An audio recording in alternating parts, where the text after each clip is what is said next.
So I apologize because the car is pretty dirty. The paint isn't perfect because it's, you know, it's a 2000, and it's been used. It's dirty because I like going through mud and stuff like that and just haven't washed it. But the only thing is that I don't really like about the car is the guy who had it before me cut the fenders for some reason. Cut them down here just behind the wheel, and this one caught the door, so it kind of has a dent here, but man, I haven't even really had time to mess with that. The paint's been faded here, chipped on the mirror. Looks like it came from, I don't know, weird. Just has a weird finish on it. Something I could fix easily in, you know, an hour at work. It's got the dirty Enkei rims with the big ass Brembos, which stop on a dime, no bullshit. The tires on the fronts are pretty good. A little worn on the inner side because the camber stepped out a little bit. I actually jacked the car up to, I'm trying to bend down on my knee here.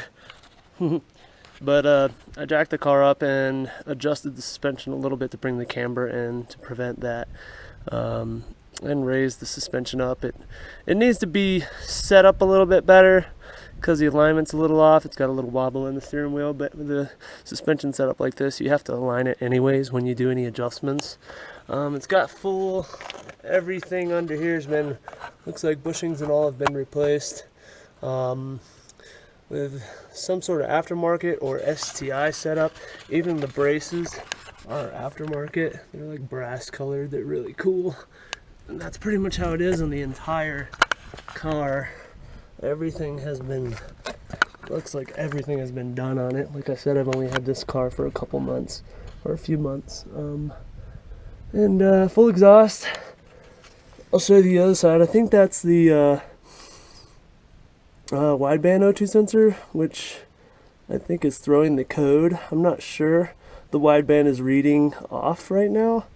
When I got the car, the kid said it needed to be reset, but I don't know what that means. I haven't even done really any research on it, but that's your wideband. It is hooked up into the cab. There's a cutout there. I'll show the other side. It's not even, I don't know why they snipped the electrical wires on it, but it's cool. I'd love to hear what it sounds like. But the exhaust on it is amazing. This thing sounds so cool. And when it's clean, when the car's clean, although it has some scratches and small dents here and there, it still looks pretty damn good. See, there's a little dent here, which can be pulled out. I could probably talk to my boss and he'll probably help me do that. But there's a little dent on the roof there. Sunroof works. Sometimes it needs a little bit of help to be just pushed up, but it operates really well. There's the paint fade on the spoiler. Rear wheels, rear Brembos, slotted and drilled rotors. Side skirt here looks like it was screwed on. It's kind of hanging a little bit, but it's not going to fall off. It still has clips all the way on the bottom of it. Here's the other front tire. The rear tires need to be definitely replaced because, like I said, he used this as a drift car. There's the big ass exhaust, and it's a pretty nice exhaust too. It's a RS, I think, SRR or something like that. No, it's RS. There you go. SRS, titanium. Sorry, the car is probably dirty as hell right now because I haven't been using it, and my wife's just been kind of using it to go to and from work. I can't drive a clutch right now, but here's the front mount. Put a little custom emblem on there. It's got a custom lip on it. It's missing this too. It fell off one day. I can't find it anywhere. I'm really bummed. He had them both off when I got the car because the intercooler piping. But once I got this one on there, I think this bolt was just a little too loose and it just popped off. This one obviously is still there with the front mount piping. I had to make a custom grill for it because it didn't have a grill when I got the vehicle. Triple gauge pod with 3 gauges in it that two of them aren't even hooked up. I think it's volt oil pressure, and the one on the right is the wideband O2 sensor, which reads a little off. Although a little dirty, it's got STI floor mats, full STI dash, removable steering wheel, quick release. Another bummer, there's a crack on the gauge, whatever you call it, readout here. I do have another center console that comes with the car. I just haven't had time to actually mess with it. But there was an actual hydraulic brake setup here. I don't know. The guy said, "Oh, when I got the car, I sold it." I'm like, "Are you dumb, man? It's so nice to have a hydraulic brake system in a car like this." It's got the V2 Cobb access port. I believe that's what that is. Heater works. It doesn't have the AC, so that doesn't work. It's got some pretty nice Corbeau racing seats in it, which are comfortable. Freaking love them to death. They slide back and forth. Brand new 6-speed tranny with reverse. Let me start her up for you, brother. See if I can get in here, darn it. These seats are the reason why I have a busted knee.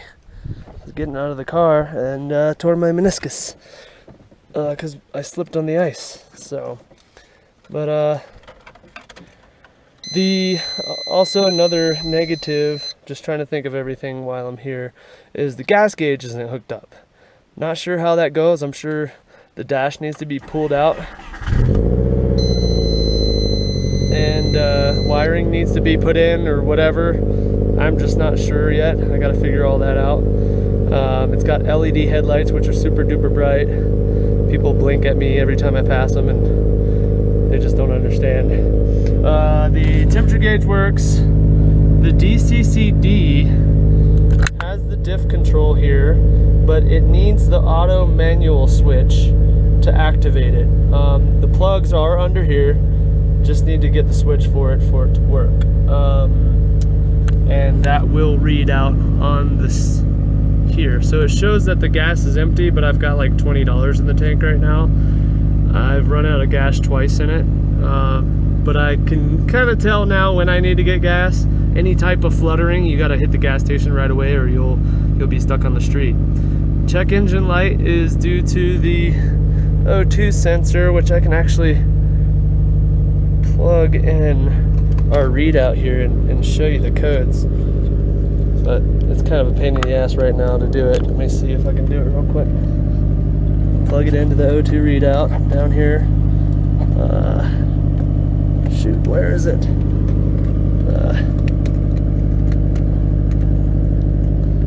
Alright, so with the access port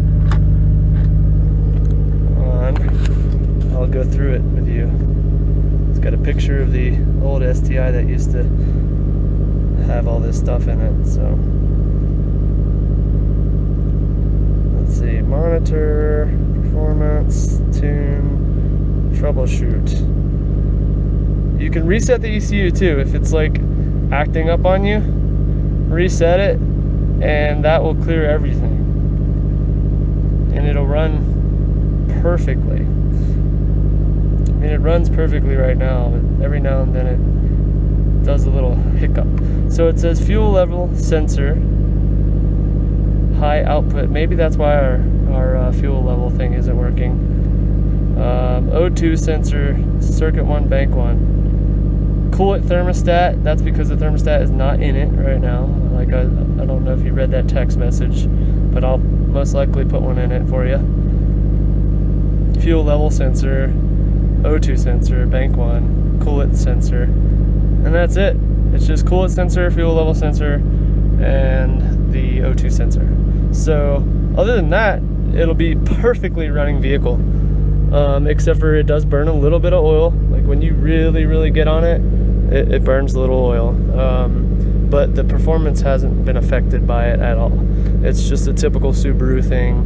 I mean, I was planning on doing a full engine build on this anyways, but just having like this platform is, you know, with the STI swap, all-wheel drive, and DCCD, brand new transmission and everything. This is a hell of a start of a car that you can build into something pretty damn amazing. So let's see. Turn my headlights off.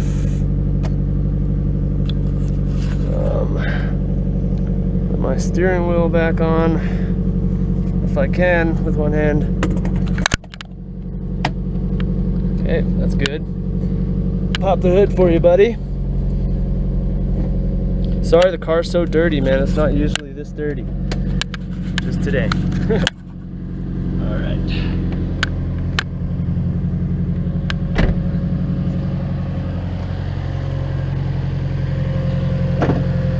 It's got some cool piping set up to it. It's a little dirty. I mean, someone spray painted it and it's peeled off over time, but I was thinking about redoing that. I might be able to redo that too for you.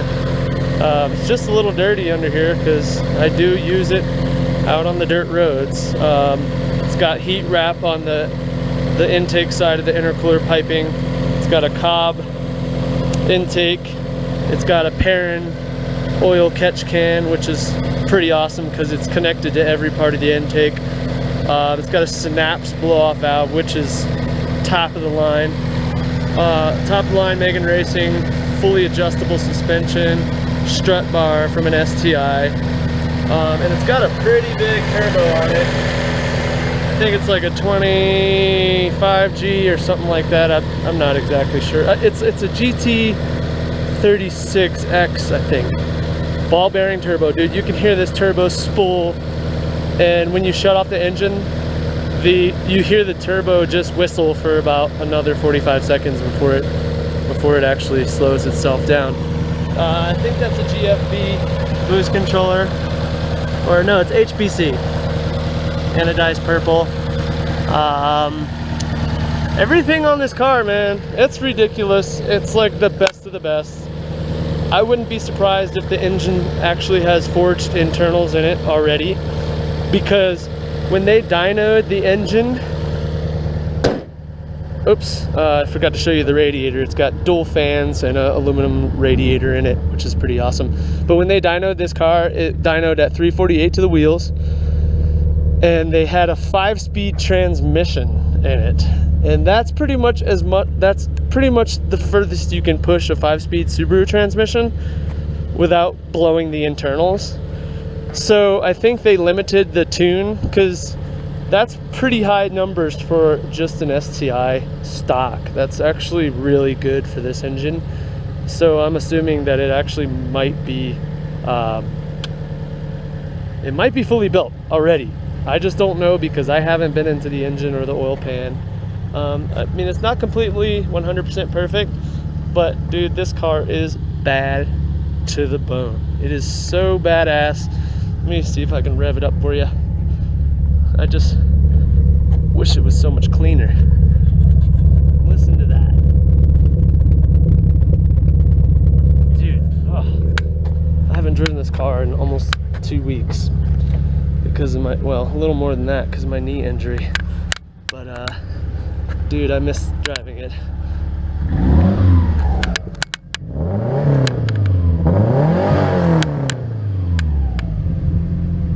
Ouch, ouch, ouch.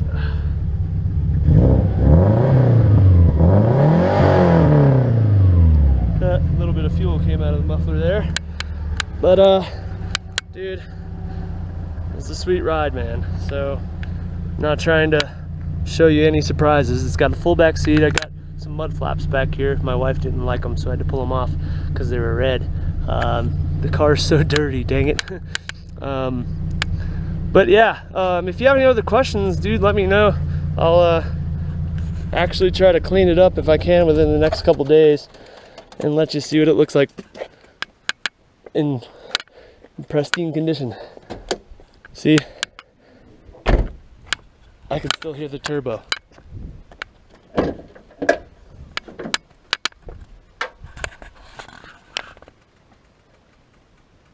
You can't hear it, but here's the aluminum radiator, the custom fans. Yeah, it's pretty sweet, dude.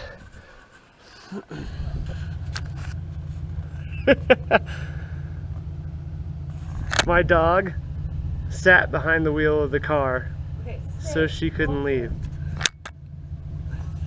But my wife's gonna go to work. She'll give you a little zip chew. That's what me and my brother call it. The chew chew chew.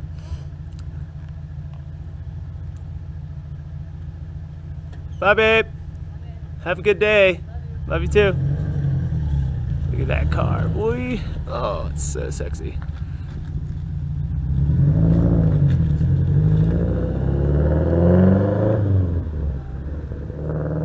My wife loves that car just as much as I do. Luckily, she loves Skylines too.